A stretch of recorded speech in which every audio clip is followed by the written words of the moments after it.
Neurology Quiz number 129. Describe the pathogenesis, clinical features, and treatment of the various types of congenital myasthenic syndromes or CMS. CMS are a group of inherited disorders caused by genetic defects affecting the structure and function of the neuromuscular junction. Unlike autoimmune myasthenia gravis, CMS are not antibody-mediated and typically present in infancy or childhood, though some forms manifest later. Normal neuromuscular junction transmission depends upon presynaptic synthesis of acetylcholine, voltage-gated calcium channel-triggered exocytosis of acetylcholine, diffusion across the synaptic cleft, binding to acetylcholine receptors on the postsynaptic membrane, hydrolysis by acetylcholine esterase to terminate the signal. CMS can arise from defects at any of these steps and are classified as presynaptic, synaptic, and postsynaptic. Presynaptic CMS, cholinesteryltransferase or ChAT deficiency. The gene is ChAT, which is autosomal recessive. Pathogenesis: cholinesteryltransferase catalyzes the synthesis of acetylcholine from choline and acetyl coenzyme A. Loss of function mutations reduce the rate of acetylcholine resynthesis during sustained or repetitive activity, leading to episodic depletion of acetylcholine stores. Clinical features: presents at birth or infancy with episodic, potentially life-threatening apneas, often triggered by fever, infection, or excitement. Between episodes, patients may appear relatively normal or mildly weak. Bulbar weakness is common. Ocular and limb weakness are variable. Treatment is with pyridostigmine, which is the mainstay. It increases synaptic acetylcholine availability. Salbutamol has shown benefit in some cases. Respiratory support during crisis often requires ICU admission and ventilation, and patients and caregivers must be trained in resuscitation, and home apnea monitors are essential. Next is synaptic CMS, which is acetylcholine esterase deficiency. The gene is COL-Q, which is autosomal recessive and encodes the collagenic tail subunit that anchors acetylcholine esterase to the synaptic basal lamina, as shown in the figure. Pathogenesis: absence of acetylcholine esterase results in prolonged acetylcholine action after receptor binding, causing persistent depolarization and desensitization of acetylcholine receptors. The postsynaptic membrane undergoes degenerative changes from excessive depolarization. Clinical features: onset is in infancy or early childhood. Progressive proximal limb, axial and respiratory weakness. Ptosis and ophthalmoplegia are common. The pupillary light response is slow. Routine motor nerve conduction studies show repetitive discharges. Symptoms worsen with acetylcholine esterase inhibitors, which is an important diagnostic clue. Treatment: pyridostigmine is contraindicated. It worsens symptoms by causing further accumulation of acetylcholine. Ephedrine acts as an adrenergic agonist at the neuromuscular junction and upregulates acetylcholine receptor expression. Beneficial in long-term management. Salbutamol, a beta-2 agonist, has shown efficacy, likely via similar mechanisms. This figure shows repetitive discharges during motor nerve conduction studies. 2 CMAPs occur after a single stimulus.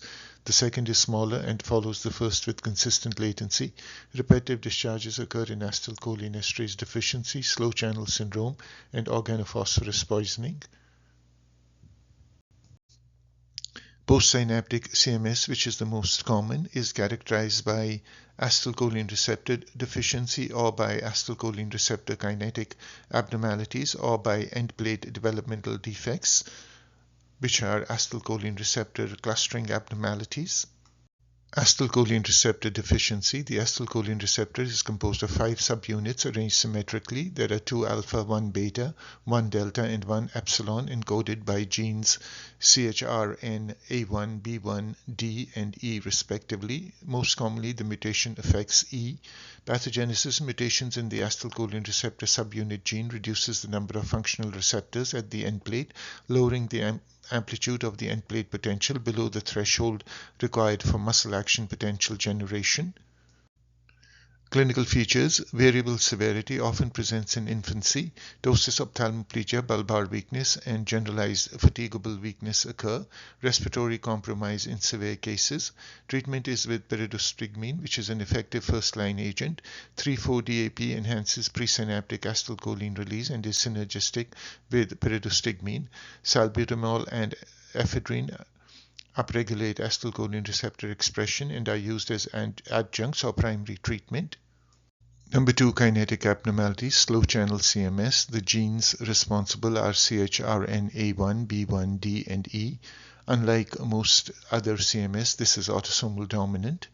Pathogenesis: mutations prolong the open time of the acetylcholine receptor ion channel, causing excessive and prolonged cation influx into the muscle fiber. This results in end plate myopathy from calcium overload, mitochondrial dysfunction, and vacuolar degeneration of the junctional folds, which is a degenerative excitotoxic mechanism distinct from other CMS. Here in the figure, when acetylcholine binds to the receptor, it opens an ion channel, as is shown in the picture on the right, allowing sodium entry and muscle action potential generation, followed by closure of the channel. In slow channel syndrome, the ion channel closure is delayed. In fast channel syndrome, the ion channel closure occurs prematurely. Clinical features: onset ranges from infancy to adulthood, highly variable even within families, selectively severe involvement of cervical, wrist extensor, and finger extensor muscles, a clinical hallmark. Ptosis and ophthalmoplegia are present, fatigable weakness occurs, motor nerve conduction studies show repetitive discharges similar to COL-Q mutations. Treatment: pyridostigmine is contraindicated. It worsens the end plate myopathy by prolonging acetylcholine action. Fluoxetine, an open channel blocker, is increasingly preferred over quinidine for treatment due to a better safety profile. Quinidine sulfate, an open channel blocker which shortens the prolonged channel openings, is effective, but cardiac monitoring is required. Fast channel CMS. Pathogenesis: the mutations reduce channel open time or increase the rate of channel closure, resulting in brief low amplitude end plate currents insufficient to reliably trigger inaction potential. Clinical features: often severe neonatal presentation with hypotonia, respiratory failure, and feeding difficulties. There is ptosis, ophthalmoplegia, and generalized weakness. It may be confused with severe acetylcholine receptor deficiency. Treatment: pyridostigmine and 3,4-DAP in combination. By increasing acetylcholine availability and prolonging depolarization, they compensate for the shortened channel openings. Often more treatment resistant than acetylcholine receptor deficiency. Combination therapy is usually necessary. Number 3 in the postsynaptic type is end plate developmental defects or acetylcholine receptor clustering abnormalities. At the neuromuscular junction, the motor nerve terminal releases agrin, which binds to LRP4, and LRP4 and DOX7 activates MuSK. MuSK recruits rhabsin, leading to cross-linking and clustering of acetylcholine receptors. The clustered acetylcholine receptors are then stabilized and maintained by rhabsin, DOX7, and other proteins. Gene mutations responsible are listed. The first figure shows the interaction between the different postsynaptic proteins, including agrin, LRP4, MuSK, DOX7, and rhabsin, and the figure on the right shows how the interaction between the proteins leads to clustering of acetylcholine receptors. DOX7 CMS. Gene is DOX7, autosomal recessive. Pathogenesis: mutations in DOX7 cause neuromuscular junction disorganization. Clinical features include onset typically in early childhood, occasionally later, predominantly proximal limb girdle weakness with difficulty climbing stairs, running, and rising from the floor. Ptosis is common, but ophthalmoplegia is often mild or absent. Nasal voice, pharyngeal weakness, and respiratory involvement develop over time. Importantly, patients do not respond to or worsen with pyridostigmine, a critical diagnostic point. Repetitive nerve stimulation shows a decremental response. Treatment: pyridostigmine and 3,4-DAP are ineffective or worsen symptoms and should be avoided. Salbutamol is now the preferred treatment and activates beta-2 receptors on muscle, upregulates MuSK signaling and acetylcholine receptor expression, produces sustained improvement. Ephedrine is an alternative with a similar mechanism. Regular physiotherapy and respiratory surveillance are required. Other postsynaptic end plate developmental defects and acetylcholine receptor clustering abnormalities like MuSK CMS, rhabdosin deficiency, and glycosylation defects are summarized in the following table, which provides an overview of all the congenital myasthenic syndromes.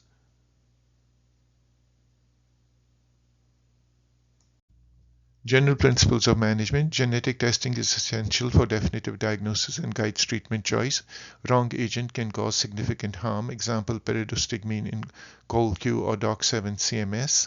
Electrophysiology. Repetitive nerve stimulation, single fiber EMG is invaluable but must be interpreted in the clinical context. Muscle biopsy with electron microscopy of the NMJ can reveal structural abnormalities. Respiratory surveillance is lifelong in most forms. Multidisciplinary care, including neurology, respiratory medicine, physical therapy, and clinical genetics, is the standard of care. Unlike autoimmune myasthenia gravis, immunosuppression plays no role.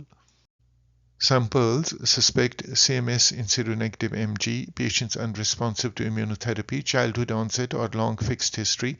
Suggestive features include neonatal feeding problems, delayed milestones, lifelong ptosis, recurrent apneas, family history, and consanguinity. Look for phenotypic clues such as oculobulbar generalized pattern in acetylcholine receptor deficiency, limb girdle with minimal eye findings in DOX7 and MuSK mutations, as well as in the glycosylation defects, episodic apnea and chat deficiency, selective neck scapular forearm weakness in slow channel syndrome.